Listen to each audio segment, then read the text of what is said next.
Hello बच्चों, science classes के online platform पर आपका फिर से स्वागत है। हम पढ़ रहे थे परमाणु सिद्धांत व तत्वों का आवर्ती वर्गीकरण, जिसके अंदर हम लास्ट टॉपिक आज परमाणु आकार और धात्विक व अधात्विक गुणों के बारे में पढ़ेंगे। जिसमें पहले हम परमाणु आकार के बारे में अध्ययन करेंगे। परमाणु आकार क्या है? परमाणु के अंदर नाभिक से बाह्यतम कोश के मध्य की दूरी के माप से परमाणु आकार को मापा जाता है। नाभिक है ये प्रोटॉन प्लस न्यूट्रॉन, तो नाभिक से बाह्यतम कोश के मध्य की दूरी से परमाणु आकार को मापा जाता है। तो परमाणु आकार को मापने के लिए हमें परमाणु की त्रिज्या की जरूरत होगी, और इसके अंदर हम दो प्रकार की त्रिज्याओं का अध्ययन करेंगे। परमाणु आकार को मापने के लिए हम दो प्रकार की त्रिज्याओं का अध्ययन करेंगे। एक तो है सहज संयोजक त्रिज्या और दो नंबर है वान डर वाल त्रिज्या। पहली है सहज संयोजक त्रिज्या और दूसरी है वान डर वाल त्रिज्या। सहज संयोजक त्रिज्या RC से और वान डर वाल त्रिज्या को RW से प्रदर्शित करते हैं। तो पहले हम किसके बारे में अध्ययन करेंगे? सहज संयोजक त्रिज्या। तो नंबर 1 सहज संयोजक त्रिज्या। सहज संयोजक त्रिज्या RC। तो नाम सहज संयोजक त्रिज्या, तो कौन सी त्रिज्या होगी? वह जिस परमाणु के अंदर सहज संयोजक बंद होगा तो वह त्रिज्या कौन सी होगी? सहज संयोजक त्रिज्या। जब एक ही पदार्थ के दो परमाणु एक ही पदार्थ के दोनों एक ही पदार्थ के परमाणु होने चाहिए। अगर अलग अलग के परमाणु हो गए तो त्रिज्या इसकी कम होगी या इसकी ज़्यादा, या इसकी कम और इसकी ज़्यादा। तो इसलिए सहसंयोजक त्रिज्या मापने के लिए एक ही पदार्थ के दो परमाणु जो कि सहसंयोजक बंध द्वारा जुड़े हो, ये पहले का सेंटर है, ये दूसरे का सेंटर है, या नाभिक, न्यूक्लियस फर्स्ट और न्यूक्लियस सेकंड। तो एक ही पदार्थ के दो परमाणु जो कि सहसंयोजक बंध द्वारा जुड़े हो, तो उनके नाभिकों के बीच की दूरी का आधा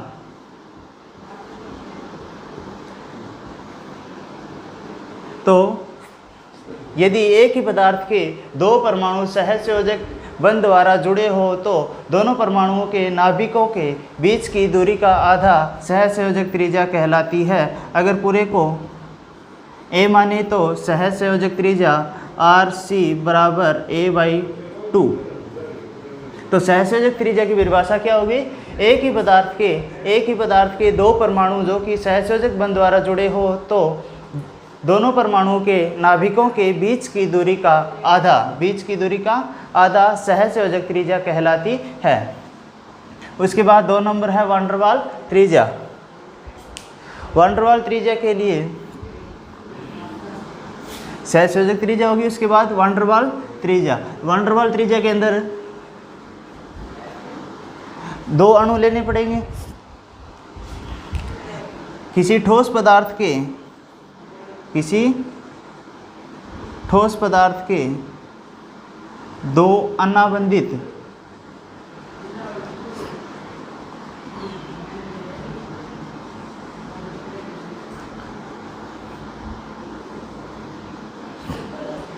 एक ठोस पदार्थ है जैसे, या फिर जैसे हम क्लोरीन की बात करें तो Cl2, ये क्या हुआ? एक अणु, ये एक अणु होगा और ये एक अणु हो गया। तो किसी ठोस पदार्थ के दो अनाबंधित, मतलब इस दोनों के बीच में कोई बंध नहीं है, तो किसी ठोस पदार्थ के अनाबंधित अणुओं के, किसी ठोस पदार्थ के दो निकट स्थित अनाबंधित होने चाहिए दोनों अणु। ये अणु अलग होना चाहिए, ये अणु अलग होना चाहिए, पर निकट स्थित होने चाहिए। तो किसी ठोस पदार्थ के निकट स्थित दो अनाबंधित अणुओं के निकट स्थित दो अणुओं के नाभिकों के बीच की दूरी का आधा, बीच की दूरी यदि b हो तो परिभाषा क्या हो जाएगी वान डेर वाल त्रिज्या की। किसी ठोस पदार्थ के दो अनाबंधित निकट स्थित, अनाबंधित बिना बंध के, अनाबंधित निकट स्थित अणुओं के नाभिकों के बीच की दूरी का आधा। अगर ये बीच की दूरी b है तो वान डेर वाल त्रिज्या RW बराबर b/2।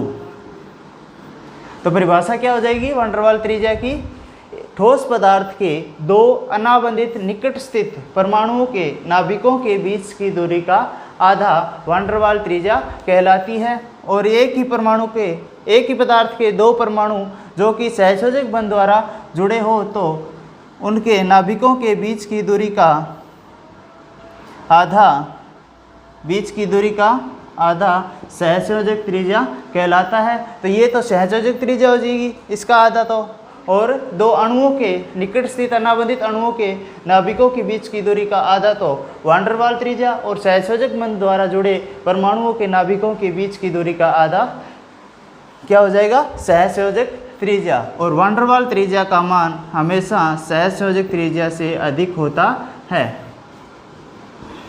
वान डेर वाल त्रिज्या का मान हमेशा सहसंयोजक त्रिज्या से अधिक होता है। क्यों? क्यों इसके अंदर क्या हो जाता है, अतिव्यापन हो जाता है दो परमाणुओं का, और इसके अंदर अतिव्यापन नहीं होता है। इसके कारण, इसके अंदर अतिव्यापन के कारण इसकी त्रिज्या का मान कम हो जाता है, और इसके अंदर अतिव्यापन नहीं होता है, इसके कारण इसकी त्रिज्या का मान बढ़ जाता है। तो इसलिए हमेशा वान डेर वाल त्रिज्या का मान सहसंयोजक त्रिज्या से हमेशा अधिक होता है। तो आवर्त में बाएं से दाएं जाने पर, आवर्त में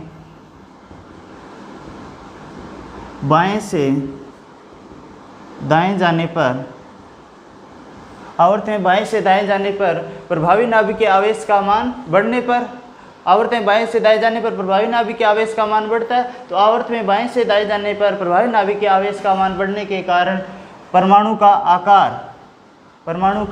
आकार कम होता है, तथा वर्ग में ऊपर से नीचे जाने पर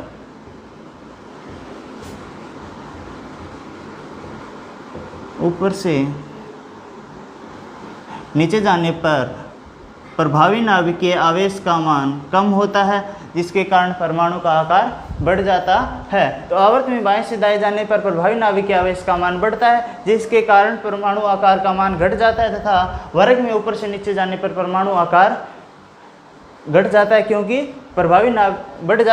प्रभावी नाभिक के आवेश का मान घट जाता है। ये तो हो गया परमाणु आकार। इसके बाद धात्विक व अधात्विक गुण आवर्त सारणी के अंदर। धात्विक व अधात्विक गुण, तो पहले परिभाषा धात्विक व अधात्विक गुण की। धात्विक व अधात्विक गुण, पहले होगी धात्विक गुण की परिभाषा। तो धात्विक गुण वे तत्व जो कि इलेक्ट्रॉन त्याग कर धनावेश बनाने की प्रवृत्ति रखते हैं, धात्विक गुण वाले तत्व कहलाते हैं या धात्विक तत्व कहलाते हैं। तो धात्विक तत्व के अंदर कौन सा आ जाएगा?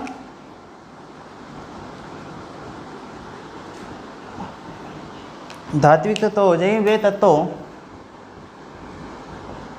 जो कि इलेक्ट्रॉन त्याग कर धनावेश बनाने की प्रवृत्ति रखते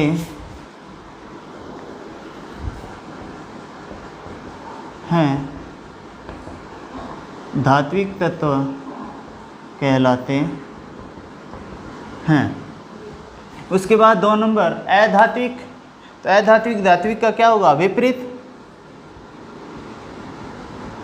अधात्विक तत्व, तो धात्विक तत्व इलेक्ट्रॉन त्यागते हैं, तो अधात्विक तत्व क्या होगा? ग्रहण करेंगे।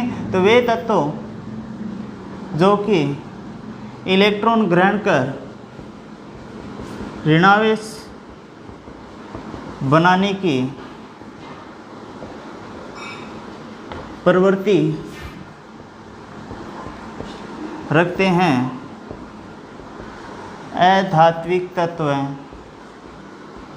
कहलाते हैं।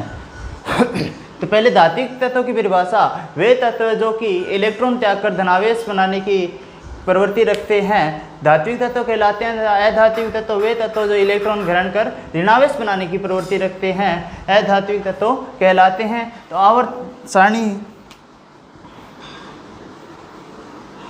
सारणी के अंदर 18 वर्ग और 7 आवर्त होते हैं, जिसके अंदर वर्ग को अलग अलग भाग में बांटा गया, जैसे S block, P block, D block और एफ ब्लॉक।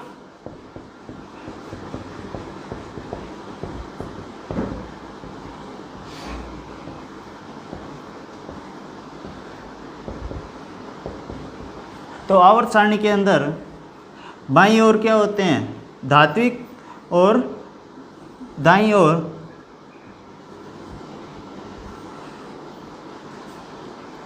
आवर्त सारणी के अंदर बाईं ओर वे तत्व पाए जाते हैं जो कि धनावेश बनाने की प्रवृत्ति रखते हैं, और आवर्त सारणी के दाईं ओर वे तत्व पाए जाते हैं जो कि ऋणावेश बनाने की प्रवृत्ति रखते हैं। तो 17वें वर्ग के अंदर सबसे ज़्यादा 17वें वर्ग के अंदर 18वां वर्ग तो क्या होता है, शून्य वर्ग। 18वां वर्ग होता है शून्य वर्ग जो किसी प्रकार की प्रकृति नहीं दर्शाता है। तो 17वां वर्ग अधिकतम ऋणावेश बनाने की प्रवृत्ति रखता है, और अधिकतम धनावेश बनाने की प्रवृत्ति कौन रखता है, पहला वर्ग। तो पहला वर्ग अधिकतम धनावेश बनाने की प्रवृत्ति रखता है। तो धनावेश बनाने की प्रवृत्ति रखते हैं वो कौन से तत्व कहलाते हैं, धात्विक तत्व। तो आवर्त सारणी के बाईं तरफ क्या पाए जाते हैं, धातु, और आवर्त सारणी के दाईं तरफ क्योंकि ये ऋणावेश बनाने की प्रवृत्ति रखते हैं, तो ऋणावेश बनाने की प्रवृत्ति रखते हैं, तो इसके कारण ये आवर्त सारणी के दाईं साइड अधात्विक तत्व पाए जाते हैं। और धातु और अधातु को बीच में एक जिग-जैग रेखा अलग करती है। धातु व अधातु को बीच में एक अलग करने वाले जिग-जैग रेखा पाई जाती है, जिसके ऊपर मिलने वाले तत्व न धातु गुण दर्शाते हैं और न ही अधातु के गुण दर्शाते हैं, तो इन्हें क्या कहते हैं, उपधातु।